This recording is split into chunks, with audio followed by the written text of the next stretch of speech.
Estamos de volta com As Cunhãs, seu podcast de política do Brasil e do Ceará, além de outras cositas más. Eu sou Camila Fernandes e, como sempre, estou ao lado de outras duas cunhãs jornalistas. Emily Rebouças, tudo bem? Como você está? Minha cunhãzinha, minha outra cunhã, meu convidado, nosso convidado. Tô bem, tô ótimo. Vamos aí para frente, uma semana bem boa para todos e todas e todos nós. E estamos, claro, com a Inês Aparecida, maravilhosa, belíssima, como sempre. Tudo bem, Inês? Abusado. Tudo bem. Ainda tô rindo do show do Moisés Loureiro. Atenção, gente, eu recomendo demais. O nome do show é Não Vote em Mim, ou seja, nele. E é toda sexta-feira, com exceção dessa sexta-feira agora. Dia 12, dia ele não 12, vai fazer. Aí vai fazer nas 19 duas e 26. 26. Isso. Ele vai fazer, só não vai fazer dessa semana. Mas é muito engraçado. A gente ri que, não, como diz a Hebe, eu e a Hebe ainda estamos aqui com a imitação do Ivo Gomes na cabeça. Foi muito engraçado. Vocês são ótimos. Eu tô adorando estar aqui. Olha, não. tô Já adorando dizer, aqui. Ivo Gomes vai assistir para tu morrer de rir. Aí ele, meu Deus. Eu acho que devia ser lição de Ele casa ficou dos tenso. políticos. Devia ser. ótimo, E assistir o Moisés. Pois Mas é. é para quem está em Fortaleza, gente. Infelizmente, você, assim... No Teatro Via Sul. São as pessoas que estão aqui nessa capital maravilhosa do Ceará. E aí, falando nisso, hoje voltamos a receber aqui no estúdio da Pro Produções mais um pré-candidato à Prefeitura de Fortaleza, meu povo. Olha aí, estava faltando.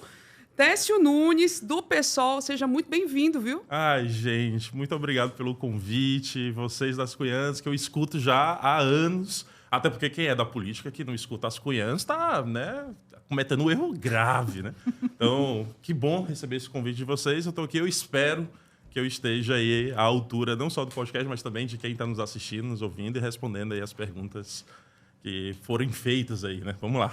Pois Quero confessar logo de partida para vocês que estão nos assistindo e ouvindo que eu estou bem nervoso. Mas, Não, mas aqui, ó, vamos aqui é lá. a prova de fogo, meu filho. Aqui você já começa Não. assim, é para pegar no É tranco. isso. Se Mas eu me diga passar uma daqui coisa. hoje, Me vai diga uma longe. coisa, todo mundo chega nervoso aqui, né? Engraçado. Todo E mundo depois, quando sai, Vocês já se quer perguntaram ficar... por quê? Quer ficar com a gente o resto do dia. Não é assim também Mas vocês não. já se perguntaram por quê? Porque todo mundo chega nervoso aqui. Sei, porque nós somos lindos, maravilhosos. É, três Não, vocês são mulheres, lindas, intimida, maravilhosas, mas... Três mulheres juntas, né? Vai que Não. intimida, É sei três lá. mulheres. É porque mulher já fala muito, né? Mas, Já é nossa. a abusada. Não tem a ver com Aí isso. tem essa aqui, que é Não, eu sou bem boa, eu sou a santa. uma Meu nome é Gandhi. Inês, é Santa Inês. Tem aquela Santa Inês que Sim. tem um cordeirinho no braço? Sim. Esse sou eu. Ave A Maria. Santa Inês do Crato. Isso, pronto. Ó, tá vendo que o negócio começou bem. Antes da gente botar pra frente mesmo, bora pra aquele recadinho importante.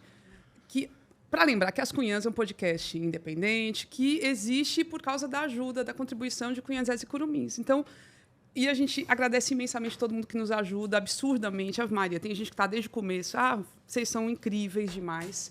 Mas vamos deixar o convite para quem puder, quiser ajudar. Tem algumas formas, é bem facinho. Se você está nos vendo pelo YouTube, aqui na tela aparece um QR Code que te leva direto para a nossa campanha do apoia.se/ascunhãspodcast. Lá você contribui no valor que você puder, tá certo? Mas também tem outro jeito. Se você preferir, pode ser Pix, pode ser Aurelo. Todos os caminhos estão bem direitinho na descrição do episódio, tá? E segue a gente nas redes sociais, Instagram, Twitter, YouTube. Compartilha, curte, like, tudo, né? Tudo que você puder, tá bom? Agora vamos começar daquele jeitinho que a gente gosta, né? Com aquela apresentação especial do nosso convidado, feita especialmente pela nossa querida Inês Aparecida. Arrocha, Inês. Técio nasceu, é cearense, é cria da periferia de Fortaleza, segundo ele mesmo, um preto empoderado. Secretário Nacional de Organização do PSOL.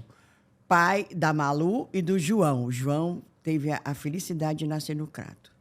Nascido em 27 de julho de 1989, fala como é novo, vai fazer 35 anos ainda, agora no dia 27. Esse mês, viu? Que é Pois presente. então. É produtor cultural e presidente do diretório do PSOL de Fortaleza. Filiado ao PSOL, Ceará, seu único partido. Nunca foi daqueles tapioca virando casaca, não. Desde os 16 anos de idade. Técio já foi assessor parlamentar, assessor político sindical e também chefe de gabinete da Prefeitura de Potengi. Técio gosta muito de música. Eu perguntei ali os amigos dele. A playlist dele é bem variada. Vai da Legião Urbana a Cazuza. E passa por Caetano, Elis Regina, Gal Costa. Ele ouve o Emicida e os Racionais. Minto, ouve tudo, né? Tem bom gosto, tá, Maria? Ah, Maravilhoso sim. gosto. E gosta de rock, meu Olha filho. aí. Internacional e nacional também. No internacional, Led Zeppelin, Ai, adoro. U2, Iron Maiden, Ai. Jimi Hendrix, vixe, Jimi Hendrix é do meu tempo. Radiohead e Queen. Ai, também adoro Adoro Queen. Queen também. Ave Maria. Se fizesse a relação dos melhores filmes, relacionaria, entre outros, Cidade de Deus, Central do Brasil, Bicho de Sete Cabeças e Carandiru. E internacional, ele gostou do Forrest Gump. Ai, eu E adoro Um Forrest Sonho Gump. de Liberdade. Já era nascido quando tinha aquele filme? Não, mas aí eu assisti a primeira vez tá. na sessão da tarde. Nunca Olha aí, deixei tá de... Já vendo? assisti umas 20 vezes Forrest Gump. E quando a cabeça dele não está funcionando bem, ele apela para séries na Certo TV, ele. no stream. Aí assiste Friends. Eu gosto de Friends. Gente, que besteirão. O Rodolfo falou. Friends é um besterol, Pô, né? Friends, Mas é The Big legal. Bang Theory, pelo amor de Deus. Eu acho Pois é, mas agora pronto, está devidamente apresentado, né? Já está relaxado. com toda ontem, certeza. inclusive, eu fiquei muito impactado pelo 4º episódio de House of the Dragon, né? A Casa do Dragão, Menino, tá um que sucesso, saiu ontem, pelo né? amor de Deus. É muito esse- bom. esse bicho. Recomendo, inclusive, quem não começou a assistir ainda, Olha assistir. aí, Muito, tá é uma vendo? série Eu muito vou boa. assistir. Uma produção da HBO, assim. Muito bom. Pois vamos lá. Os candidatos do PSOL, Técio, podem não ganhar eleições, mas sempre se notabilizam nos debates eleitorais. Renato Rosendo, o Ailton Lopes, o João Alfredo, a Soraya Tupinambá, todos foram candidatos que entraram em debates para se destacar. Como você está se preparando para responder perguntas, tipo assim, sobre a indústria da maconha? Que teremos, certamente. Oxe, teremos, já teve. Oxe, eu fui recentemente, Thaís aqui é testemunha ocular, inclusive. Tive recentemente num programa da Band daqui do Nordeste, né? No programa Boa Tarde, se eu não me engano, né? No programa. E a segunda pergunta que o cara me fez foi essa, falando sobre violência. Ele fez um link perfeito, né? Falando sobre a violência Nossa, urbana. Aí ele tudo fez o a ver. link. Mas o pessoal é a favor da liberação de todas as drogas, não é isso, aí, bem? Nós somos a favor da descriminalização do uso e tal, não sei o que. Ele, mas aí se eu for... Então eu posso portar. E eu vou comprar com quem? Com traficante? Não, me parece óbvio que se você legalizou as drogas, você tem uma indústria. Essa indústria vai contratar funcionários, vai pagar imposto. Você não vai comprar isso da mão de um traficante. Me parece óbvio, né? Mas para ele não era. Então já começou. Nem começou a campanha ainda, ele já cumpriu o papel que eu estava esperando de outros pré-candidatos aí de minutos. E tu tá aí, se que não preparando assim para que nem o Ailton Lopes responder 450 palavras por minuto, assim, a preparação técnica de Tu candidato. sabe que o Ailton ele é linguístico, né? Então ele tem esse treinamento Era impressionante. de anos, né? Ele se formou em letras, se eu não me engano. Enfim, ele tem uma especialidade. Eu não tenho essa capacidade do Ailton. A gente está se preparando de outra forma, né? Na verdade, é uma forma meio que tradicional do pessoal, só que a gente conseguiu fazer ele de forma mais expansiva, né? Nós lançamos um movimento chamado Nossa Fortaleza, né? E esse movimento chamado Nossa Fortaleza nada mais é do que um movimento de elaboração do programa de governo do PSOL. E aí a gente já fez 4 dos 5 seminários temáticos, né? Que a gente vai tá construindo e debatendo a cidade a partir da intelectualidade que nós temos relação em Fortaleza.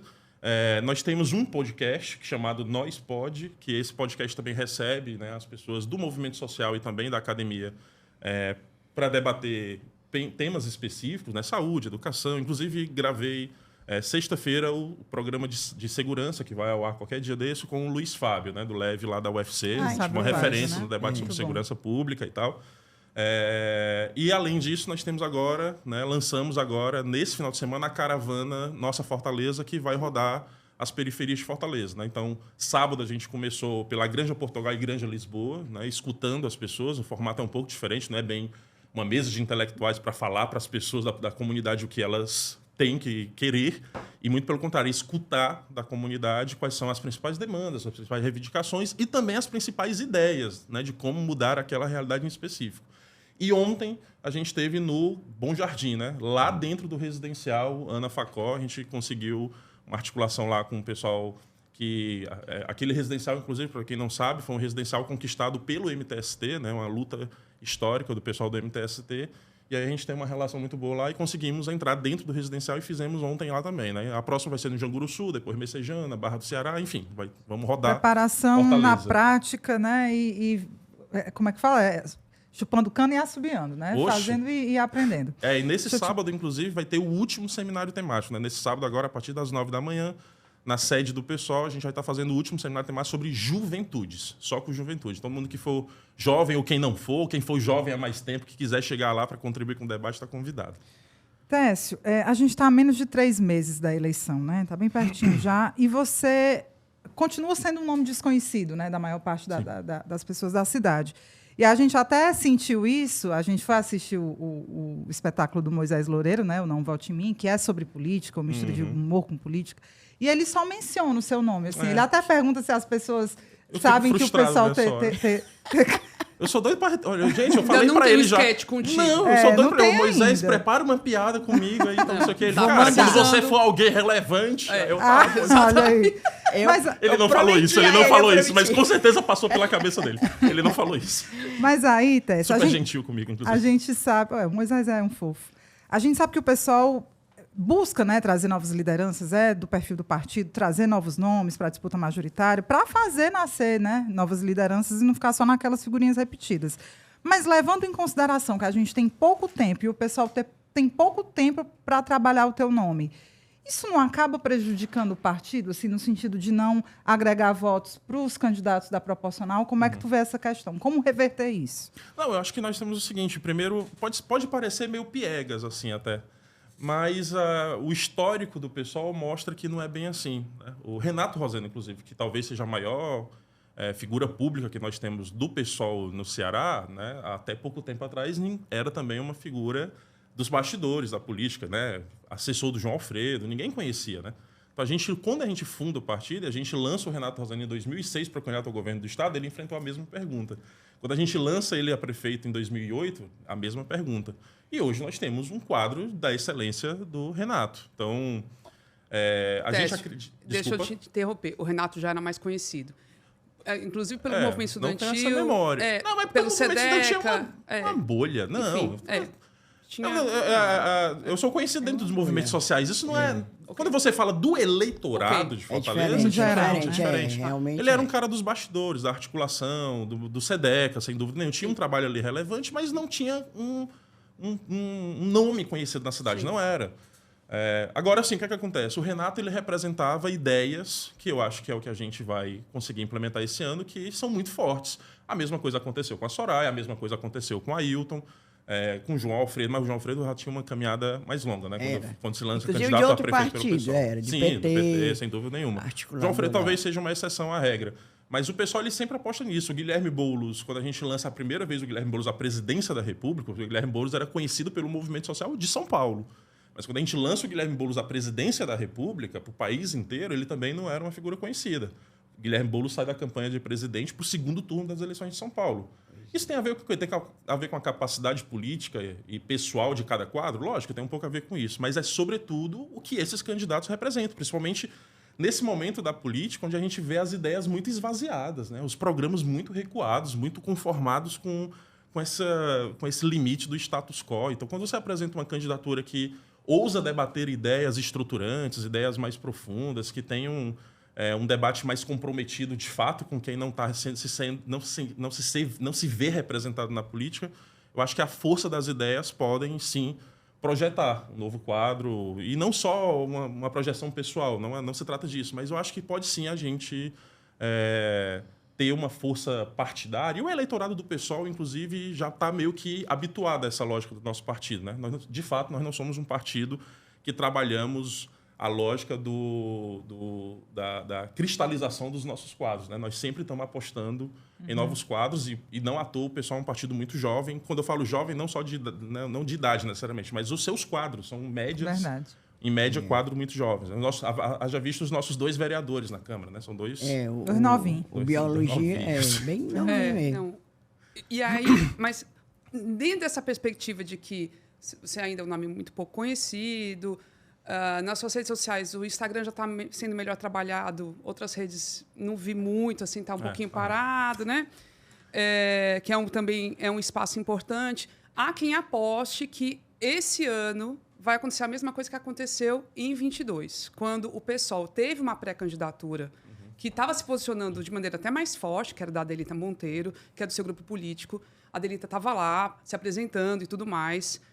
E chegou um momento que ela recuou e assim, abriu mão da candidatura para apoiar o Eumano, quando teve o lançamento da candidatura do Eumano ao governo do Estado pelo PT. Inclusive para ter...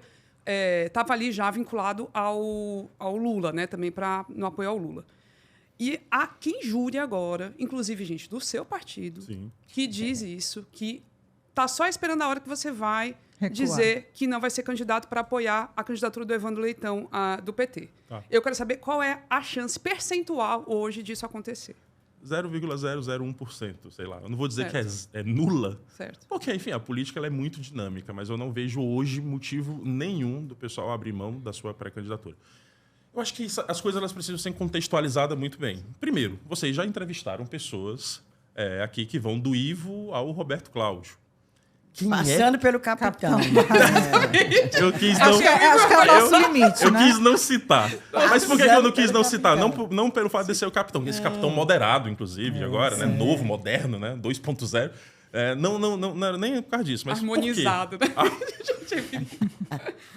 Aí vocês me quebram. Eu não sei se eu posso rir ou não disso. Não, gente, fique sério, Vai fique ter sério. Se problema não. comporte, Tess. Tá bom, vamos lá. Eu tô precisando, inclusive, de coaches que eu não sou conhecido, então eu preciso. Vamos lá.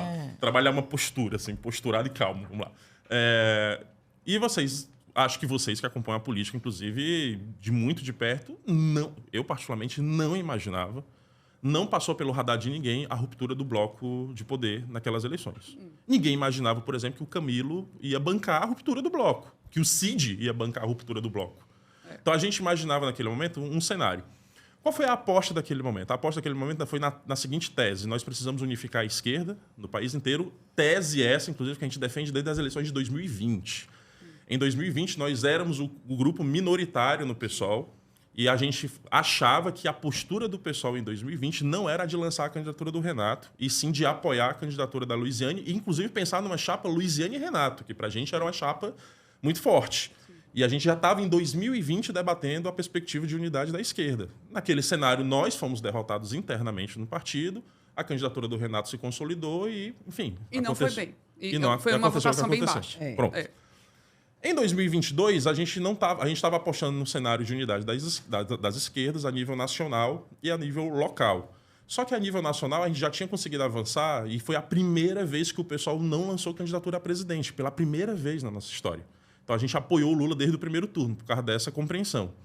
Em Fortaleza tinha um debate. A candidatura vai ser uma candidatura do PDT. Isso estava dado, estava claro. Ou ia ser a Isolda ou ia ser o Roberto Cláudio, mas a candidatura era do PDT. Por consequência, o Lula não teria palanque, ou pelo menos não um palanque claro em Fortaleza. Então a gente fez que movimento? A candidatura da Adelita está posta, nós somos a candidatura do PSOL, nós somos aliados palanque, nacionalmente, né? com o Lula, vamos disputar a política do palanque do Lula no Ceará. Então a gente aposta muito nisso porque ninguém imaginava que ia ter uma ruptura do bloco. As coisas não só romperam, como eles lançaram a candidatura do Eumano, um quadro histórico do PT, ligado ao movimento social, ligado ao MST. Então o espaço de esquerda se esvaziou da noite para o dia. Assim, tipo, a Adelita estava tinha pesquisa que apontava a Adelita com 5%, 6%, 7%, uma pessoa também desconhecida no estado do Ceará, por mais que tivesse uma rede social muito potente, mas uma candidatura que estava ocupando um espaço. De repente, esse espaço se esvaiu. E aí a gente ficou naquela... Teve carta dos movimentos sociais pedindo unidade das esquerdas, pedindo a retirada do PSOL. A gente fez esse debate dentro do partido de forma muito dura, foi difícil o debate ideia, porque abrir mão também de uma candidatura local era difícil. Então, nesse contexto único da nossa história, nós não tivemos candidatura nem a nível nacional, nem a nível local, mas foi uma exceção à regra, entendeu? Hoje o debate está em outro patamar. Hoje a gente precisa qualificar o nosso debate sobre a cidade. Nós temos uma bancada de vereadores que nós não só queremos manter, como nós queremos ampliar. Então está parte da tática também o pessoal apresentar uma candidatura própria para fazer um debate, para demarcar com o eleitorado, que é o eleitorado histórico do pessoal, mas também para tentar expandir esse eleitorado para um setor da camada mais popular, que o pessoal tem um limite também, entendeu? Então, na nossa tese, tem tudo a ver com isso, entendeu? Desculpa. Não, resposta longa. Não, mas é bom porque explicou bastante, né? Porque o que aparenta para o grande público, pronto, vai ser assim, vai lançar o nome, mas vai sair para apoiar pro grande público aparenta isso, a saída aparentou isso, né? A saída da Adelita. Mas você está explicando, tudo bem. A única coisa que eu gostaria de deixar ressalvada também é o seguinte: nós não somos um grupo político, um partido irresponsável com a conjuntura política da cidade. Hoje não está colocado nenhum cenário onde a gente precisaria abrir mão da nossa candidatura com medo de uma extrema-direita. Pelo contrário, é isso. pelo contrário. Então, é hoje necessário. a gente está afirmando nosso debate. Mas Eu acho que o como é debate que de hoje? esquerda que o pessoal vai fazer, só o pessoal vai fazer. Essa é a nossa tristeza. E hoje, como é que está internamente? Você disse que foi difícil a discussão sobre essa de unidade da esquerda e tal. E como é que está hoje? Porque há quem diga que há um racha dentro do PSOL. Pessoal pequeno, que eu acho assim, um partido grande. Não, há quem diga não, a gente já fez um sabe episódio que é um sobre racha. isso, inclusive. Aí tem a turma do Renato Rosendo, que ele queria, inclusive, lançar uma candidatura da Maia, como é o nome? Maia Elis. Maia Elis. E como é que está hoje? O pessoal está rachado?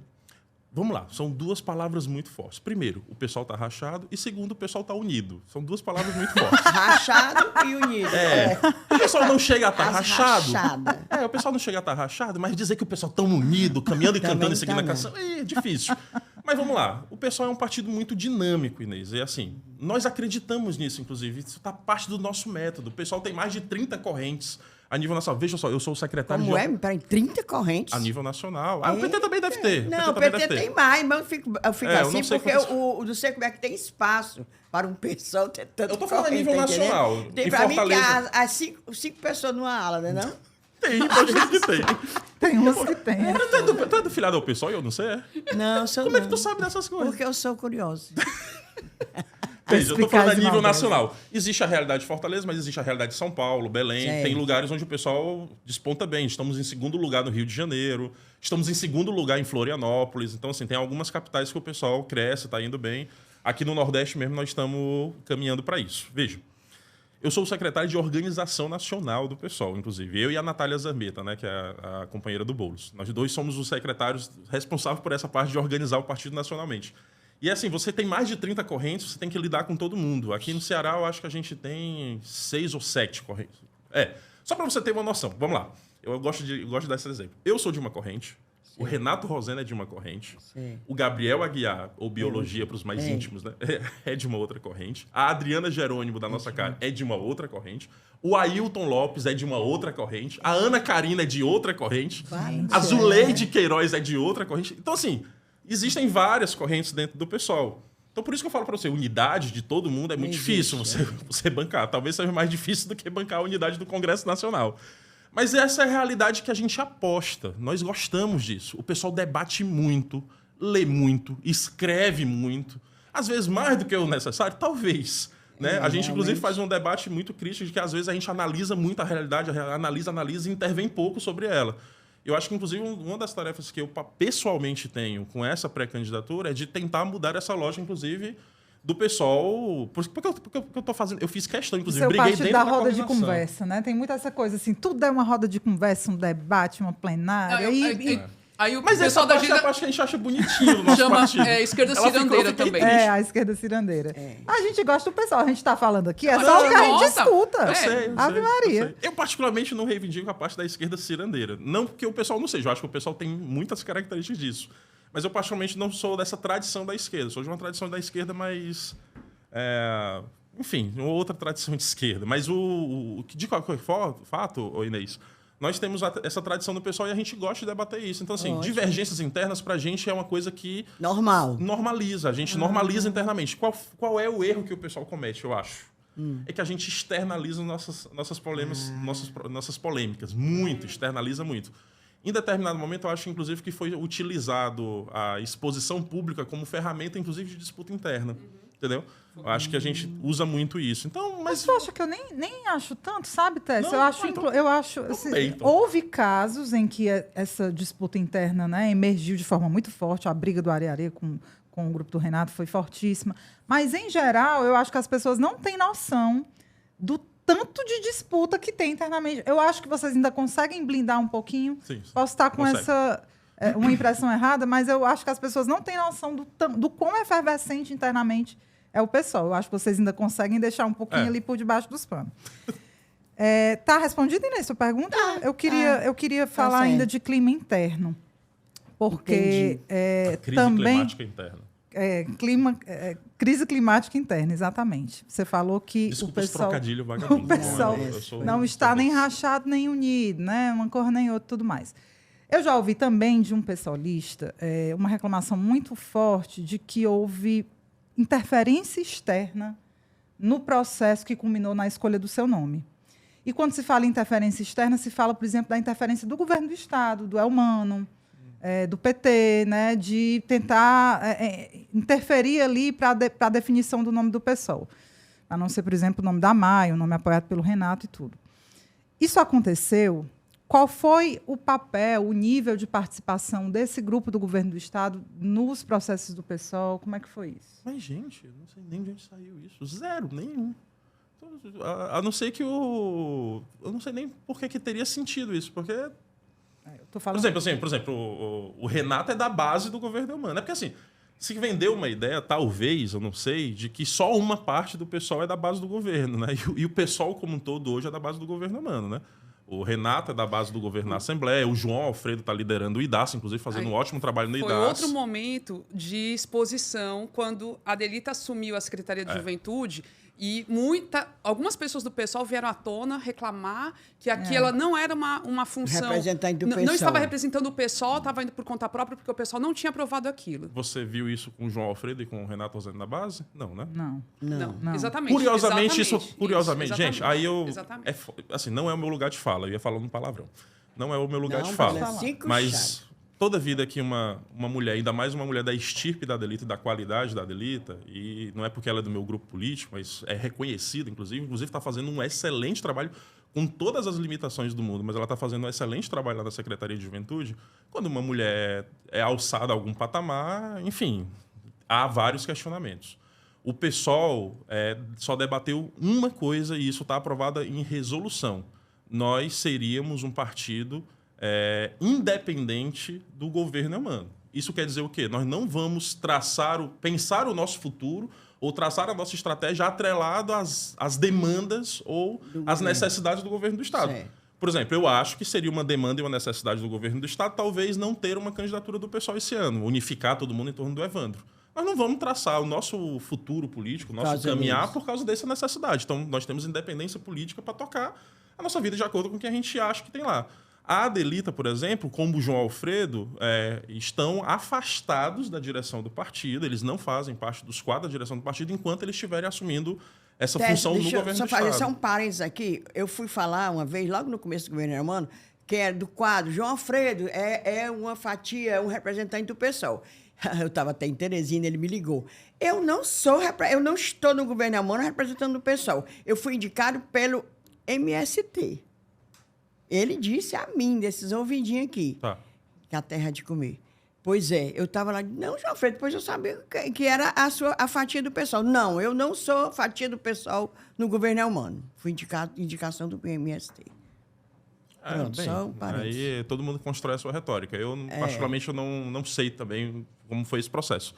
O fato é, né, tanto a Adelita como o João Alfredo foram convidados, e aí sim, isso é verdade, foram convidados pessoalmente. Não houve uma reunião do governo do Estado com a direção do partido para, eu quero que vocês indiquem a pessoa que vai para o IDAS e uma pessoa da Secretaria de Juventude. Não foi isso. O Eumano, de fato, chegou na Adelita e convidou a Adelita para ser a secretária de Juventude do Estado do Ceará.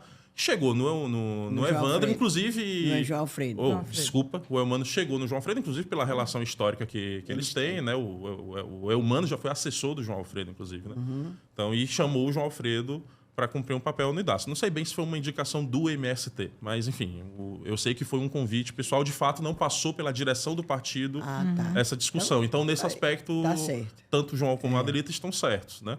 E aí a gente tem a nossa independência política e vamos tocar a nossa vida, entendeu? Isso não tem a ver uma coisa com a outra. Eu, particularmente, eu não consigo entender de onde sai a informação de que houve uma interferência do governo do Estado na disputa, até porque, enfim...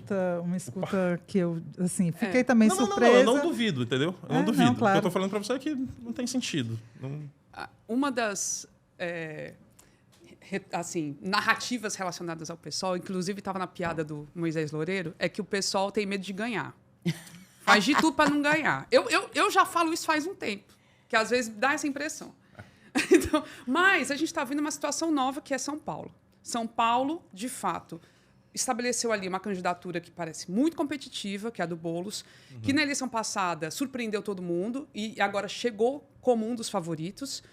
E, para amarrar tudo, ele estabeleceu uma chapa aí com Marta Suplicy, que estava até pouquíssimo tempo atrás na prefeitura com o Ricardo Nunes. Uma mulher que, assim, foi PT, enfim, foi prefeita pelo PT, MDB. mas foi MDB, enfim, ela circulou, uma mulher da elite, enfim. Várias questões ali relacionadas à Marta. E aí eu queria entender isso. Será que, de repente, esse vai ser um movimento que pode abrir uma porta para o PSOL passar a agir de uma forma um pouquinho mais pragmática na busca por conquistar mais espaços? Eu acho que essa é a pergunta que o partido vai se responder no próximo período. A gente já fez um movimento mais pragmático, por exemplo, com as eleições de Belém, né? Belém, a gente conseguiu eleger o Edmilson lá, um quadro muito histórico relevante. do PT enfim, também, né? O Edmilson está ruim nas pesquisas lá, não está? O Edmilson, eu acho que essa realidade, aí eu tenho que ser justa também, porque eu acho que o Edmilson ele pega uma realidade muito complexa, ele pega uma realidade de uma prefeitura de Belém que é completamente diferente da de Fortaleza, em relação ao orçamento, dinheiro e tal, não sei o quê, e pega 2 anos do governo Bolsonaro, que o Bolsonaro tinha uma política muito clara de boicotar governos de esquerda, ainda mais do PSOL. A única capital do PSOL foi contas zeradas, não teve nada do governo federal lá. Você imagina que essa é uma realidade dos prefeitos de capitais, né? Você, por exemplo, Fortaleza, o maior PIB do Nordeste, como é que está a avaliação do Sarto, né? A rejeição dele está muito grande aqui em Fortaleza. Não, 39, miserável. Então, isso é uma realidade das prefeituras. Acho que essa perspectiva do pessoal atuar de forma mais pragmática no processo eleitoral é, de fato, uma reflexão que a gente está fazendo de forma muito cuidadosa ao longo dos tempos. Eu não sei se o pessoal, e eu acho que, enfim, não tem problema, inclusive, dizer isso, mas eu não sei se o pessoal tem necessariamente medo ou faz de tudo para não ganhar as eleições. Eu acho que nós ainda temos coisas para resolver, porque eu acho que a gente tem um balanço mal feito, talvez, ou incompleto, para ser mais justo, das experiências petistas. Tem gente dentro do partido, ou dentro da esquerda no geral, até dentro do PT também, que avalia o movimento pragmático petista, que não vê problema nenhum de resgatar a Marta, por exemplo, tendo vários quadros bons em São Paulo para indicar, mas esse movimento é ultra, hiper, mega pragmático, né? Você tira a pessoa... demais. Enfim, dali é ultra, hiper, mega pragmático. Dava para ser pragmático e manter algum grau de coerência. Então, eu acho que esse talvez o ajuste que a gente tem que fazer. O que é necessário para uma força política de esquerda se afirmar como uma alternativa de poder no Brasil, que seja pragmática, mas que ao mesmo tempo mantenha coerência? Como é que faz para equilibrar isso? Quais são os movimentos que são pragmáticos, mas que você consegue manter uma coerência política, histórica, que você não esvazie de sentido a política que você está fazendo?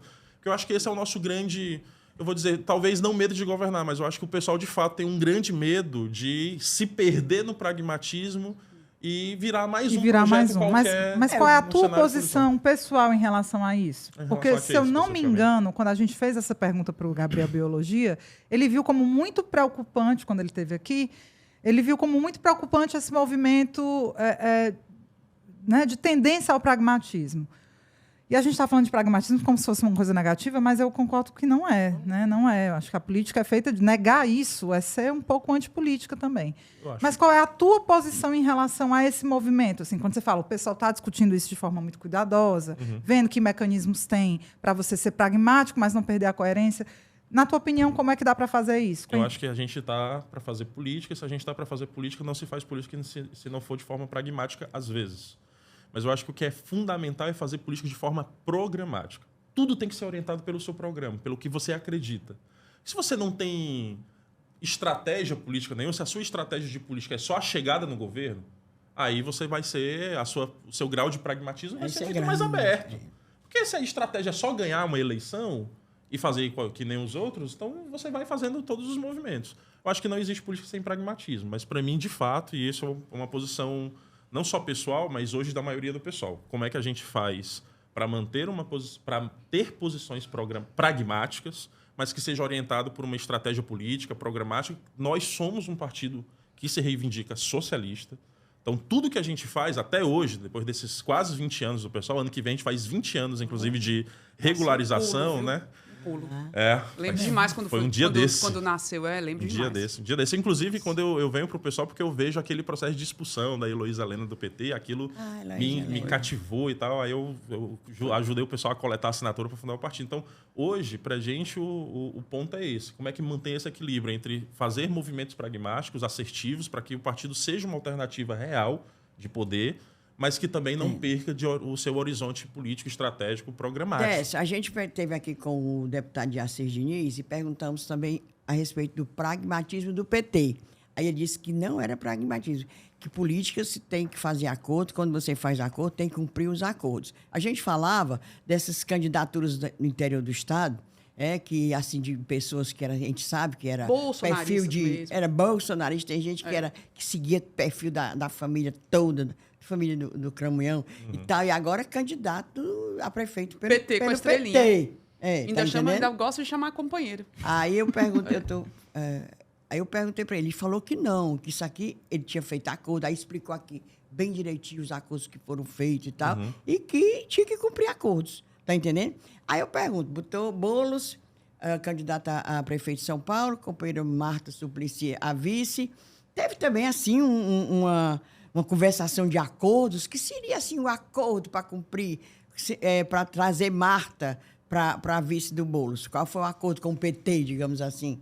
Se vai descaracterizar uma possível administração, gestão do Boulos, estou levando maior fé que o Boulos vai ganhar. Não, nós estamos lutando muito, para falar a verdade, para que o Boulos ganhe essa. A gente será, acha, inclusive, né? que vai. Não, e a gente Impactar acha que 2026, cara. E eu acho que muda o patamar do PSOL. Essa compreensão que a gente tem de um partido que... O PSOL é muito respeitado, e aí eu tenho que puxar a sardinha para o meu partido também. O PSOL é muito respeitado no quesito parlamentar. Né? O PSOL tem excelentes parlamentares, tem uma bancada federal muito atuante, e todo mundo respeita muito. Então, quando você lança, por exemplo, candidatos ao parlamento pelo PSOL, todo mundo, cara, eu vou aqui. Vou votar no PSOL. Só que aí as pessoas ainda alguma limitação quando vê o PSOL para candidatura majoritária, porque talvez acham o nosso programa muito distante da realidade, não sei, e vê pouca condição factível de vitória, né? Pela estrutura que nós temos também. Nós não somos um partido milionário que vai... Enfim, que vai disputar aí as cabeças com muita estrutura política. A gente tem muita militância, força, vontade, sonho, ideia. Mais dinheiro que é bom nada. Né? Então, assim, nós temos esse problema. E eu acho que a vitória do Boulos em São Paulo pode catapultar o pessoal para um outro patamar, nacionalmente. Coisa que a Prefeitura de Belém não conseguiu fazer. Até pela realidade, entre aspas, periférica da realidade de Belém. Mas São Paulo não. São Paulo projeta o pessoal a nível nacional. Ainda mais se a gestão do Boulos for bem. Dentro de São Paulo, a realidade que nós tínhamos era o seguinte, nós tínhamos o Lula já tinha um compromisso com o Boulos. O Boulos e o Lula têm uma ótima relação pessoal, inclusive. Né? Esse movimento da Marta foi mais um movimento do Lula. E o Lula enxergou o quê? A Marta atinge uma parte do eleitorado que o Boulos o PT puro sangue não consegue chegar. Então, a Marta, exatamente por essa expansão, enfim, ela consegue chegar em um setor da cidade de São Paulo que a gente não conseguia chegar. Então, ele entendeu como um movimento correto trazer a Marta de volta. E aí é o Lula. O Lula tem dessas. A gente não poderia, e aí isso é um princípio da articulação e do acordo, não vamos interferir em quem o PT vai indicar. Porque o acordo principal era esse, o PT vai estar na vice. Quem o PT vai indicar para vice? Aceitar. Não tem o que fazer. Certo. Mas aceitar numa boa, né? E eu boto fé aí quando também, você desce pro play, você joga, não tem o que fazer. Agora, quanto ao Boulos, você falou aí em algum momento que o pessoal analisa demais a realidade, né? Vai com essas rodas de conversa. E o Boulos, não... Logo que o Boulos começou a aparecer nacionalmente, ele não era só analisando a realidade, ele ia para a realidade. Né? Ele ia para a realidade. Maria, se eu pudesse, eu tinha mudado meu título para lá. O Boulos é uma referência. O Boulos é uma referência. E realmente, assim, dando certo essa chapa, é uma vitrine que leva o pessoal realmente para outro patamar. Sim, né? sim. E como as meninas falaram, acho que é de se reforçar o impacto que isso teria para 2026. Não, só a candidatura do Boulos, só a candidatura do jeito que está, já é uma... Na verdade, a campanha do Boulos em 20, daquele jeito que ele fez e tal, já virou uma referência nacional. Já virou um case que todo mundo tenta copiar, assim, de campanha, disruptiva, diferente. Falou que o povo queria ouvir a realidade. Chamava o bicho para ter paciência, né? E coragem. E eu digo uma coisa. coisa, eu sou paulista, né? Sou paulista. Ah, é? E sou. Pois tá. É, Aí. Mas faz 20 e eu tantos anos conheço- que está aqui. Eu Ela já conheço tirou povo de lá. mais o E ranço. assim, o que ele conseguiu fazer, sendo um cara de origem do MTST, Sim. para mim Foi muito. é realmente espantoso. Sim.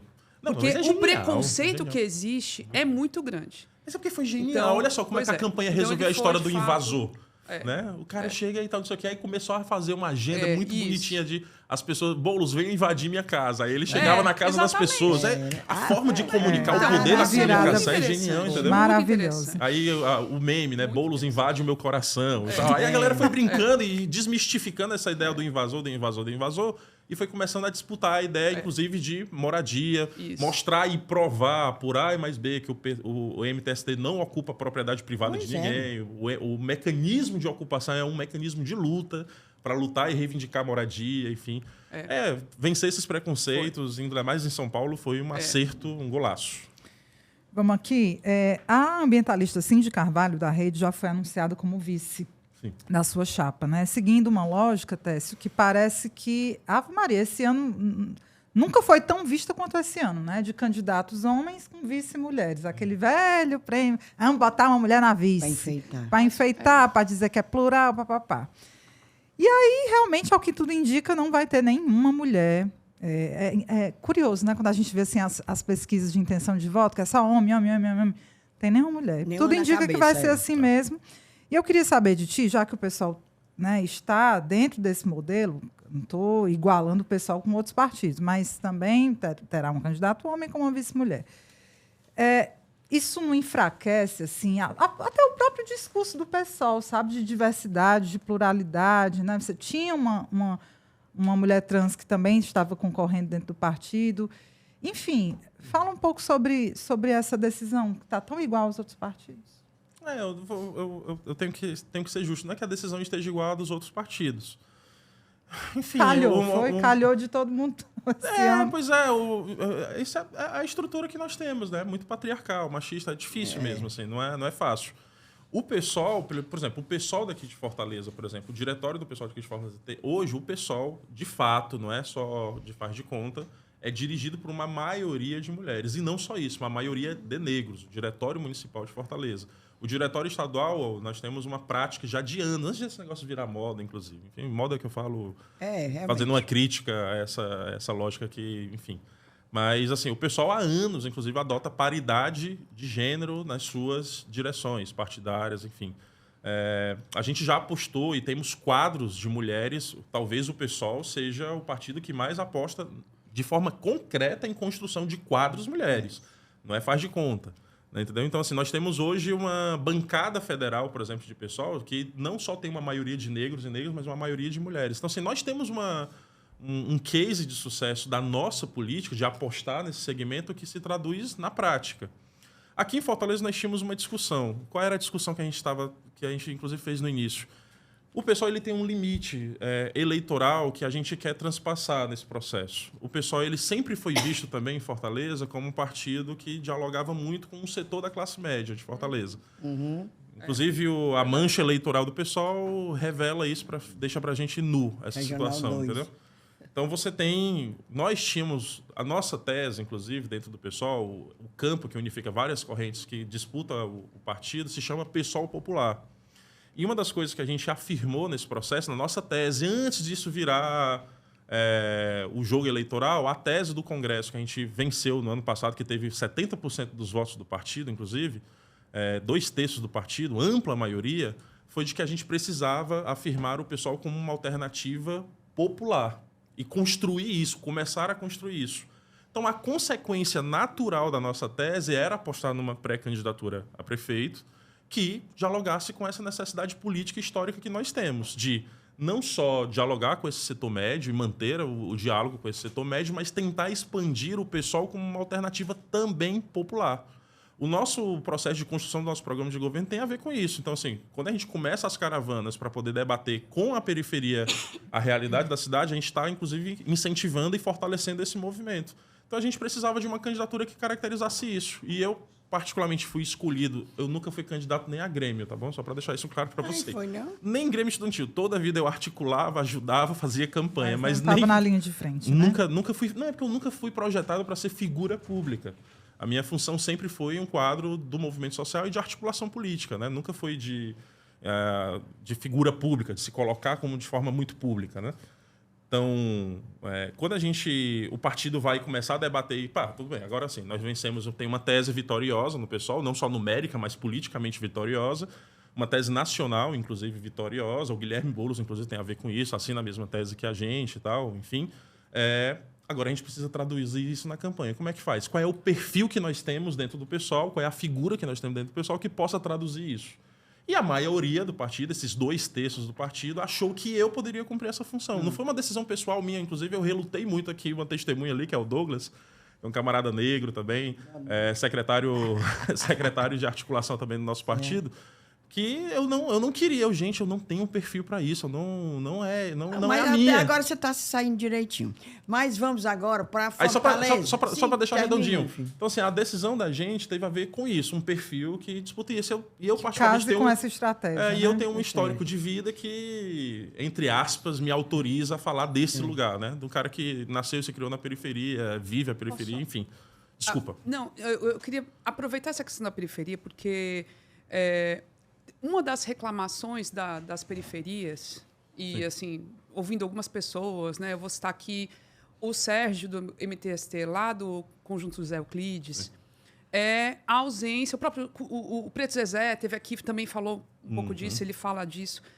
A esquerda não. Assim, passa 4 anos sem aparecer nas periferias, muitas vezes. Sim. Você não vê ali, não tem ali um trabalho com a base. E Permanente, aí quem está né? chegando? Quem está chegando são as igrejas, quem está chegando são as facções. Exato. Sabe? E aí você está falando desse trabalho agora, que está sendo feito para a montagem dos planos de governo, mas isso já não tinha que estar sendo feito muito antes? Como é que isso... assim, e daqui para frente, de repente, vai ser mantido? Porque eu acho que essa é isso que falta. o que falta. Eu entendi que o Preto Zezé, e como o Iléo Suricati fala, e o Sérgio fala, não é só a presença física. Mesmo quando chega com a presença física, o discurso não é o que a periferia que eu vi. Eu me lembro que o Preto Zezé disse assim, olha, na hora que falam de maconha, liberação da maconha, muito bacana, papapá, para, né, certa classe. Sim. Aí a mulher da periferia, na hora que fala a palavra, o gatilho que dispara, ela se lembrando do filho dela que está fumando maconha, que vai preso, que a polícia vai pegar. Tu está entendendo? Sim. Ou seja, mesmo quando a esquerda chega lá presencialmente, o discurso, a narrativa, tem essa palavra, mas não é a periferia que eu ouvi. Olha, vou falar uma coisa para vocês. Assim, eu tenho um marco para mim que a história, se ela não ensinar nada para a gente está passando pela vida de forma nula. Então, você tem que aprender com os fatos históricos, os episódios, e tentar modificar a sua atuação, a sua linha. Para mim, o comício de 2018 do Haddad em São Paulo foi muito marcante. Porque a gente fez o comício lá, estava todo mundo naquela luta desesperado para não ter o Bolsonaro governando o país, porque a gente sabia o que ia acontecer e o que aconteceu. E aí me sobe no palco o Mano Brown. E aí o Mano Brown, ele sobe no palco e todo mundo imaginava que o Mano Brown ia fazer um discursozão de apoio. Fez o discurso de apoio, mas ele não fez sem antes fazer a crítica. E eu acho que a crítica dele é super contundente e super pertinente. E o Mano Brown sobe no palco, sim. Nós precisamos que a esquerda volte para suas bases, volte para a periferia, volte para as comunidades. A esquerda está ausente. E tá. Isso é fato. Nós estamos tentando reverter isso com essa campanha, mas, veja, a gente só consegue entrar nesses territórios, ainda mais com a realidade de Fortaleza, porque a gente tem trabalho orgânico lá. Você não entra mais... Infelizmente, gente, isso é uma realidade que tomou conta da nossa cidade. Você não entra mais num território se você não tiver articulação com aquele território, se você não tiver trabalho concreto, inclusive entrega. Se você não tiver entrega, gente organizada, pessoas para te levar lá, você não entra. Essa é uma realidade, infelizmente. Essa é uma realidade, é um dado concreto da nossa realidade. Então, nós já temos esse trabalho. Todos esses lugares onde a gente vai construir é onde nós temos base do nosso partido construída. A nossa ideia agora é de expansão e de fazer com que isso seja numericamente poderoso. Essa é a nossa estratégia política. E, de fato, nós não só temos ausência física, corpo militante da esquerda disputando, como a gente tinha nos anos 80, Até meados de 90, nós tínhamos uma esquerda muito viva, atuante nas periferias, muito auxiliada, inclusive, pelo trabalho das comunidades eclesiais de base, das SEBs, das igrejas também católicas, enfim, fez parte fundamental da nossa história. Hoje nós temos uma igreja neopentecostal, pentecostal, enfim, em cada esquina. Essas igrejas estão disputando a referência da nossa comunidade e trabalhando um discurso de extrema-direita, em todas elas. Nós precisamos ter mecanismo de disputa desses territórios. Só que não é só a ausência física. De fato, o que está saindo da boca da esquerda não comunica com as pessoas das periferias. E isso eu estou sentindo agora, de forma muito mais forte, porque eu estou pré-candidato. Então, quando eu chego, por exemplo... que a gente foi na Granja Portugal, Granja Lisboa, no sábado e ontem, no Bom Jardim, e você faz o exercício, Inês, o exercício da escuta, é escutar. E você começa a falar com as pessoas, começa a perguntar para as pessoas quais são os problemas, e, enfim, as pessoas começam a falar e você consegue pautar o seu discurso de acordo com o que as pessoas estão falando. Mas a minha vivência também já me trouxe aqui, entendeu? Então, assim, eu já sei qual é o problema. Eu sei o que é ter a família destroçada e violentada pela história da violência. A primeira vez que eu falo isso para as pessoas não acreditam. Entendeu? Mas a primeira vez que eu vi uma pessoa assassinada na minha vida, eu tinha 11 anos de idade. Eu estava almoçando com a minha avó, a dona Duzinha, chegou a dona Marleide lá, a nossa vizinha, e dona Duzinha, mataram o Bessivaldo aqui na esquina. E a gente saiu com 11 anos de idade. Saiu e tal, não sei o quê, o Bessivaldo era o meu primo. Tinha levado um tiro na cabeça, assassinado. Com 19 anos de idade, eu perco o meu outro primo, Bessivan. Nada a ver, que trabalhador, estava tomando uma cerveja no bar, a galera chegou para tentar matar um outro irmão dele que estava envolvido, mataram ele. Né? E depois deram um recado para a família inteira que qualquer um da família poderia estar correndo risco, e mandou todo mundo embora. Eu sei o que é sair 3h30 da manhã com a minha mãe, montando as coisas dentro de um caminhão para sair. E a minha família inteira se destroçar, se desmontar. Hoje um mora no Maranguape, outro mora no Castelão, outro mora no Mucuripe, outro mora fora de Fortaleza. Então, assim, você tem uma... Eu sei dessa realidade, entendeu? E eu, com 23 anos de idade... perco meu último primo, que morreu com isso, que foi o Cacá, né? Morto a tiros, metralhado, numa coisa chamada paredão, que tem ali na Granja Portugal, que a galera apelidou de paredão.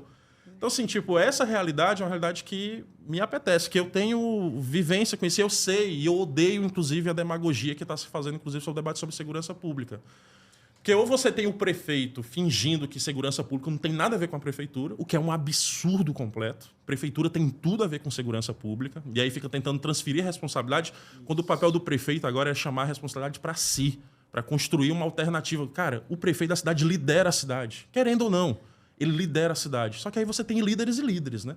Então, um prefeito que, ao invés de chamar a responsabilidade para si, debater segurança de forma integrada, chamar o governo do estado, chamar o governo federal, ó, vamos pensar uma política de segurança pública para Fortaleza, porque do jeito que não está dando, não, ele fica jogando um pepino, transferindo um líder que transfere realidade, ele não é líder, que transfere responsabilidade, não é líder. Traduzindo, o que é que tu está dizendo? O Sartre fica jogando pro Elmano, fica dizendo piada, fazendo riozinho, né, em frente de JF, é isso, né, que tu quer dizer? Lógico. Ah, tá. Eu não preciso dizer, né? Tá, Não, aí, tá público. eu gosto de traduzir. E é um tema em alta e, pelo visto, você lida bem com esse tema, né? Um tema que você tem militância, que você vai ter autoridade para falar nessa campanha. E é um tema que vai pautar demais essa campanha. Né? Eu tenho percebido duas coisas muito complexas, tanto na Granja Portugal como no Bom Jardim. Lógico que não é uma amostragem de pesquisa, né? É um público focal, não dá para dizer que é a regra. Mas tanto na Granja Portugal como no Bom Jardim, como com as pessoas que eu tenho conversa, porque aí é isso também. Olha só, enfim, tem coisas que eu estou fazendo nessa campanha que eu não estou nem acreditando. Eu estou fazendo um negócio, um quadro na rede social que chama Dia de Feira. E eu estou simplesmente indo para as feiras perguntando para as pessoas como é que elas estão percebendo a cidade. Olha, as pesquisas mostram para a gente que quase 45% das pessoas de Fortaleza, a principal preocupação dela é a segurança. Mas tem uma coisa doida, que quando você vai conversar com as pessoas só falam de saúde. Só falam de saúde. É hegemônico, eu juro para vocês. Não é saúde. A pessoa não ir para o posto de saúde, chegar lá e marcar uma consulta para 3, 4, 5, 6 meses para receber uma consulta. E vai atrás de um dipirona, não tem. Cirurgia, nem se fala. Então, assim, tipo, essa realidade tá complexa, porque a segurança, eu acho que ela está sendo muito instrumentalizada sobre a perspectiva do pânico, do medo. A extrema-direita, toda a vida é o mesmo método. Toda vida que se chega em eleição... Recrudesce totalmente. Para mim tem um fato... Aparece até assassinato de toda esquina. Para mim tem um fato que eu acho muito importante que a gente precisa prestar atenção. E eu, particularmente, prestei. Quando aconteceu aquela tentativa de chacina lá no Barroso... Às 11h20 da noite, tanto o Wagner como o André Fernandes estavam fazendo... Eu publiquei isso. Eu digo, menino, que coisa urgente. As balas não tinham nem entrado no corpo do povo e ele já tá fazendo um videozinho filmando. Live e filme com os mesmos detalhes, dados. E os detalhes Os iguais. mesmos detalhes. Foi impressionante. E sabe eu o que é vi. louco, Inês? A mesma fonte. Os dois reivindicaram a mesma fonte. Porque faço parte de grupos de policiais e eles estão me relatando... Pronto. Um terror urgente. Não foi? Fala Eu estridente, reparei isso, trincando os cara. dentes. A forma de comunicar e espalhar esse terror, esse pânico, não que aquilo não mereça a nossa atenção. É óbvio que merece a nossa atenção. Mas como isso está sendo agendado. instrumentalizado pela agendado. extrema-direita... Eu fiquei horrorizada. Eu publiquei no Twitter. Eu digo, isso. fala que diabo é isso. Mas eu acho interessantíssimo isso que tu tá falando. É óbvio, né, que você tem as impressões qualitativas de grupos focais e tudo mais, mas assim, a violência tá absurda, tá periclitante, é um problema seríssimo e é bom que esteja como na agenda mesmo da discussão municipal. Sim. Agora, é fato que é um tema agendado, é um tema instrumentalizado e a gente sabe, assim, começa a ter muito mais visibilidade, os candidatos começam a falar muito mais, a oposição começa a falar muito mais. Então, pode ser que haja uma artificialização mesmo, porque a questão da saúde, ela está sempre, né? Se não está em primeiro, está em segundo. Sim. Então, acho que são as duas coisas. Tem uma coisa mais espontânea e uma que é agendada também e legítima. O óbvio. Sarto é que se favorece muito nesse processo, fora as direitas, né, que é o discurso deles, mas o Sarto se favorece porque não parece que é com ele, né? Sim. Não parece que é com ele. Joga. De repente, assim, pegar temas que são mais diretamente associados Ligados à ao prefeitura Estado. seria muito interessante. Porque é o A Estado, saúde. aí joga, o Sarto se livra. Mas é interessante Mas a sua leitura. mas eu acho que essa é uma falsa notícia que talvez seja uma das maiores fake news dessa campanha e não está saindo da extrema-direita, está saindo do PDT. Sim. Partido do Ciro Gomes, inclusive, que, enfim, é muito feroz na hora de combater os outros, mas quando olha para si, esquece muita coisa. É a maior fake news dessa eleição. A prefeitura tem tudo, tem um papel estratégico na questão de segurança pública. Deixa eu falar uma coisa para vocês. Vale. Nós temos o maior PIB do Nordeste. E aí o Sarto chega aqui, parece que foi ele, né? Parece que foi ele que desenvolveu o PIB de Fortaleza e vende isso. Só que eu teria vergonha no lugar dele de afirmar o Fortaleza como o maior PIB do Nordeste, e ao mesmo tempo a Fortaleza é uma das capitais mais desiguais do Nordeste. Nós temos o maior PIB do Nordeste, não temos dipirona no posto de saúde. Nós temos o maior PIB do Nordeste e não queremos usar a máquina da prefeitura para disputar território? Porque eu estou falando para vocês, assim, a gente não precisa só ocupar os territórios de forma genérica, nós precisamos de uma prefeitura que dispute território. Por isso que eu falo para vocês, quando você tem uma prefeitura ou um prefeito que cumpre o papel de liderança e chama o governo... E eu acho que é o seguinte, eu não estou aqui dizendo que o governo tem muita responsabilidade sobre a quesito de segurança. Também, claro. Nós estamos apostando numa tese, inclusive eu já demarquei isso publicamente com o Eumano. O Eumano não pode ir para o meio da imprensa para tentar, inclusive, dialogar com um setor mais conservador da cidade e dizer que a esquerda tem que atualizar o seu debate sobre segurança pública. Quem tem que atualizar o seu debate sobre segurança pública são esses que governam. A gente está apostando na mesma tese há anos, encarceramento em massa. A gente encarcera a nossa juventude preta, pobre, da periferia. E onde é que as facções estão se fortalecendo? Vocês já pararam para pensar sobre isso? Onde é que as facções se fortalecem? As facções se estruturam e se fortalecem a partir dos presídios. Porque a gente está apostando no processo de encarceramento em massa. Em massa, o Brasil é a segunda maior população carcerária do mundo. O Zezé falou muito disso. Não, também, né? é louco. Isso não é um dado genérico, isso é um dado concreto da nossa realidade. E desses, mais de 80% são negros. Isso é um projeto de poder desse país. Aí a gente aposta nessa tese, aposta em policiamento ostensivo. Todo ano o governo do estado contrata não sei quantos mil policiais. E aí você, ao mesmo tempo, tem um setor de inteligência. Veja, é uma indústria, droga, facção, é uma indústria que fatura bilhões todos os anos. Há estudos, inclusive, que dizem que a indústria da droga só perde para a indústria do petróleo no mundo. Olha aí. E aí você tem isso e você quer combater isso com goela, como a extrema-direita quer fazer, com blá, blá, blá, como a extrema-direita, com medo, espalhando medo. Ao mesmo tempo você quer debater isso sem investir em inteligência para entender de onde o dinheiro vem. Sabe o que é que financia o tráfico? Lavagem de dinheiro. Como é que o Estado brasileiro, a estrutura do Estado brasileiro, a estrutura do Estado do Ceará, a Prefeitura de Fortaleza não consegue mapear onde esse dinheiro é lavado. Até a gente sabe onde é que a gente sabe. olha assim, Bem, isso aí, a cada aí lavagem. eu também sei, mas eu não posso... Ninguém pode dizer, porque senão vai preso a nós, né? Não, e outra coisa, aumentar a população carcerária. E outra coisa, Inês, eu tô com o meu Ford Casinho aqui, todo quebrado aqui fora. Meu carro, infelizmente, não é blindado, não tem proteção nenhuma do Maria, Estado. pois então, pronto. É isso. Isola. Então, assim, você tem uma lógica que aí o prefeito, ao invés de chamar a responsabilidade, porque eu acho que é isso, quando se você tivesse um prefeito que, cara, nós vamos debater, estruturar, ao invés de... Gente, olha só... E eu tô muito preocupado com isso, porque eu tô com muito medo das eleições de Fortaleza tender, e eu acho, inclusive, que a posição do PT tem um pouco a ver com isso, de tender muito ao centro e à direita. Da direita. Você vê nas pesquisas, você some os percentuais dos candidatos de direita, o André Caneco, o menino Giroquina, o próprio Sarto, que para mim já é de direita. Tá entendendo? Uma prefeitura, se o Sarto não se diz de direita, mas uma prefeitura que concede o título de cidadão ao Bolsonaro com a base do governo, Não, e não só pra mim isso. tá claro, a estrutura de vários órgãos da prefeitura sendo todo de direita. liderados Sim. sendo liderado por bolsonaristas. Para mim, eu boto o Sarto no lado da direita. Sarto, Capitão Wagner, Giroquina e André Caneco. Eu, particularmente, sou o seguinte, eu sou um candidato de esquerda e eu levei isso como uma tarefa. Eu quero debater a questão de segurança pública e disputar essa concepção de segurança pública na nossa cidade. Então, eu quero realmente fazer esse debate. E eu estou me preparando muito para poder fazer esse debate, porque eu não quero só carregar a minha experiência de vida, que eu acho que ela é fundamental. Porque também você tem que partir de algum lugar.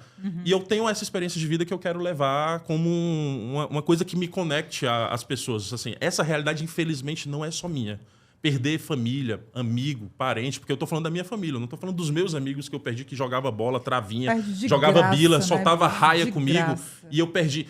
Cara, tinha um menino muito bom, o Pedro, que ele desenhava genialmente. Assim, esse menino morreu com 17 anos, fazendo aviãozinho. Inocente. Então, assim, tipo, eu não consigo entender essa lógica, eu fico possesso quando eu vejo a extrema-direita tratando isso com demagogia, vendendo facilidade. Mesmo, e você vê também os setores progressistas debatendo isso numa lógica de enxugar gelo. E, inclusive, vou jogar um debate que talvez seja polêmico dentro do campo da esquerda, porque nós temos que, inclusive, nos preocupar com a vida desses que fazem a segurança pública. Nós temos policiais que, enfim, hoje, enfim, infelizmente, a maioria dos policiais são bolsonaristas, conservadores de extrema-direita, enfim. Eu também olha o discurso histórico de tacar o pau em cabeça de policial, ninguém entende o que está acontecendo internamente nas corporações. Saúde mental deste povo. Pois é, eu tenho um grande amigo, que ele era da pastoral da juventude da igreja. Aí ele passou naquele concurso ainda do Honda, né? Ixi. Ele passou, virou policial. Anos depois eu encontro ele fazendo um debate super conservador. Aí eu, cara, mas como assim? A gente era da pastoral da juventude. Um dia desse você tá fazendo esse debate ali, mas eu mudei a minha percepção. Por quê? Cara, porque quem tá lá na ponta somos nós, trocando tiro com essa... Se eu não matar, eles me matam. Então assim, essa galera tá sendo jogada por uma guerra, quase que uma guerra civil, para atender goela, inclusive policial, militar, guarda municipal, que agora a extrema-direita promete armar essa galera. O que a extrema-direita está fazendo com goela para ganhar a eleição é botando a vida deles em risco. E eles não conseguem entender isso, porque eles se levam a esse discurso vibrante, né, vibrador, como eles falam. Então, diz que vamos botar... É a vida dele. O André Fernandes, o Capitão Wagner, não vai botar sua vida em risco para poder garantir a operação policial dentro das favelas, não. Ele vai ter a ideia, vamos combater, vamos matar todo mundo. Aí sabe quem é que vai lá trocar tiro com a galera? É o policial, é o guarda municipal. Não é ele, não. Esse deputado valente que trinca os dentes para poder afirmar um discurso de raiva e tal, não sei o quê. Ele vai estar no gabinetezinho dele, recebendo quase 50 milhões de emenda parlamentar do Lira. Entendeu? Enquanto você vai estar lá trocando bala na favela, arriscando a sua vida. Eu conheci um xerifão aqui, que ele só era valentão quando tava com 3 Aí é o Bezerra da Silva, aqui. Né? Você com uma arma na mão é um aí bicho pronto. Mas correu com medo de uma prefeitura. Não, vou contar essa história não. Mas pronto, tá entendendo? Com revólver aqui até eu. Aliás, a conversa engatou e já passamos de 1 hora de episódio. Viu? Já? Então bora ser cheio disso, Foi mal, mas foi massa demais. A gente teve, assim, foi uma oportunidade incrível de te conhecer. E de, assim, a gente ainda vai tentar, nesses próximos meses aí, fazer... de fato, momentos mais focados no programa de governo e tudo mais, com os candidatos. Mas para esse primeiro momento foi incrível mesmo, viu? Valeu demais. Moisés Loureiro relaxou. Um monte de causa. A gente é maravilha. Mas vocês são ótimos. Vocês são ótimos. Olha. Você era o Ivo. Vocês são ótimos. Bem abusado. Mas só pra dizer que o Moisés, né, agora ó, já tem mais Já tem mais elementos pra material de trabalhar trabalho. Cara, eu suas sou coisas. muito fã do Moisés. Eu fico nós tietando também. ele. Eu vou ele mandar ele só veio umas coisas. reparar em mim. Aí eu tenho uma crítica. Ele só veio reparar em mim quando eu me lancei pra criança. Mas eu sou fã dele há anos. Eu vou mandar Oxe, umas anos, coisas. anos, Vou anos. mandar as coisas pra ele falar em você, viu? Tá certo? Bem já bonzinho. Ó, vamos ao momento cheiro. Vai, manda, Inês. Menino, momento Rapidão, cheiro. Porque a gente botar tem que- meus a gente tem que mandar os óculos. cheiros do Vai, povo. minha senhora. bom. Cheiro pra Raquel Teixeira, Cauê Sampaio, que eu tava devendo desde a outra vez e eu não tinha trazido meu papel. Fabiola e Cecília, que eu encontrei no espigão da Beira-Mar. Menina, a Fabiola mora na Alemanha, disse que fica batendo a saudade do Ceará escutando a gente. Imagina. Olha só. Ave Maria, na Alemanha, em Colônia, num lugarzinho assim, perto de Colônia. Para a Verinha, que era no Twitter, é senhorita Vera, e ela me pede para elogiar o Elmano, aí eu estou elogiando o Elmano, atendendo a pedidos, que finalmente está fazendo uma coisa pelos animais, é o Vet Mais Ceará. A Verinha pediu, ô Inês, fala, elogia aí o governo, pronto, é elogiado. Para Daniel Holanda, médico nosso querido, também do grupo dos médicos, foi presidente do JF, Madison Dias, que encontrou com a gente no show do Moisés, o professor, para o Marconi, pai do Madison Dias, que Ave Maria, mande lá em Cedro, o pai do Madison assiste a gente lá do Cedro. Ana Bia Izuno, e para César Lincoln, que é o orientador do Madison Dias. Aí ele está mandando recado. César Lincoln, eu entrego a minha tese agora em julho. Acredita, César Lincoln, viu? Ele estava no show, sexta-feira. Mas é, Viu? deixa o bicho. Ai, Maria. Eu entrego. Sexta e Acabou sábado, a irritando pessoa o tem cara. que fingir que é analfabeta, sair de tese. E também para Rafael Neves e Ianca Holanda. Ai, Maria, cheirou foi muito. Eu Bora, cheiro embaixo. mulher. E vou deixar Cheirei. meu cheiro também para duas neocunhanzetes, uma galera que Aí, conheceu há rapaz. pouco tempo e está maratonando. Virgínia Pita. Virgínia, minha filha, tá ouvindo direto lá desde dos primeiros. E a Ana Isabel Porto e o Rodrigo, Ana Isabel também começou a ouvir há pouco tempo, tá indo lá do primeiro, tá indo por ordem cronológica. Eu. E tá agora no do 8 de janeiro, tá em 2023 já. Daqui a pouco ela chega em Tem que 2024. ouvir 201. Pois é isso, Já meus tá indo dois até cheiros. rápido, né? Já tá, E eu, já tá em cheiro embaixo, 2023 eu vou já. cheirar embaixo Cheiro tudinho também, embaixo. porque teve uns que foram repetidos. Eu anotei os mesmos, porque a gente estava no lá show no junto. show, era. Aí pronto, ó, cheiro embaixo. Quer mandar cheiro pra alguém, Tess? Eu aproveito esse momento. Enfim, eu quero mandar cheiro pra esse eleitor de Fortaleza. Não. Manda, esse menino, esse cheiro. discurso demagogo, não. Vai mal, não. Não, vou mandar um cheiro pra Malu e pro João, minhas duas Isso, os criancinhas fofinhos. lindas. Tô morrendo de saudade, passar essa semana com eles, enfim. Enfim, gente, é isso. Assim, cheiro mesmo, assim, eu quero cheirar eles dois. Ah, muito bem, muito bem. Pois obrigada mesmo, viu? Valeu Gente, demais. muito Sorte, obrigado, muito boa obrigado. sorte Obrigado na jornada. pelo convite. É. Tô aí, toda vez que vocês chamarem, tô aqui. Descunhando, nem tem descunhando, Não, não. Vamos hoje fazer não. no próximo. É. Pois, gente, agradecendo demais a sua audiência, a sua parceria com a gente. Reforçamos o convite. Se você puder, quiser nos ajudar, tá aí o caminho, tanto no QR Code, aqui daqui leva direto para a campanha do apoia.se/AsCunhasPodcast, como também pelo Orelo, pelo Pix, tá tudo na descrição do episódio, tá bom? A produção foi feita por mim, pela Ebele Rebouças e pela Inês Aparecida. A gravação e a edição é feita pelo estúdio da Pro Produções. O apoio nas redes sociais é feito pela empresa Ponto Indie. A trilha sonora é Barroada Gagá da Banda Breculê. E é isso! Até a próxima semana! Tchau!